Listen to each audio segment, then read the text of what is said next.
কুড়িগ্রাম সদর উপজেলার কাজীচর পাঁচগাছিছড়ার মালিকানা জমিসহ খাস খতিয়ান রেকর্ড করে ইজারাদার দিয়ে মাছ চাষ করার প্রতিবাদ সহ ৬ দফা দাবি আদায়ে বিক্ষোভ মিছিল ও মানববন্ধন করেছে এলাকাবাসী।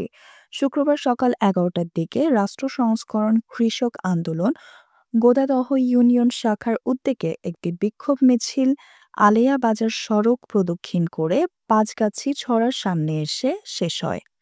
এ সময় শিশু থেকে বৃদ্ধ পর্যন্ত অন্তত ২ শতাধিক স্থানীয় মানুষ মানববন্ধনে উপস্থিত ছিলেন।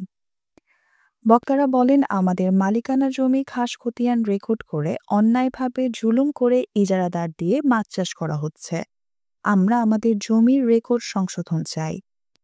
ছড়ায় মাছ চাষের কারণে ইজারাদার পানির প্রবাহ বন্ধ করে দেয়, ফলে কচুরিপানা সহ ময়লা আবর্জনা পানি জমিতে জমা হয়, যার কারণে রোপণ আমন চাষে খরচ ও শ্রম বৃদ্ধি পায়। এতে করে কৃষকরা ক্ষতিগ্রস্ত হয়ে পথে বসেছে। তাই আমরা অনতিবিলম্বে জলমহাল উন্মুক্তকরণ সহ ৬ দফা দাবি বাস্তবায়নে সরকারের নিকট দ্রুত ব্যবস্থা নেয়ার অনুরোধ জানাচ্ছি। Nusrat Jahan, এফবিএন news desk.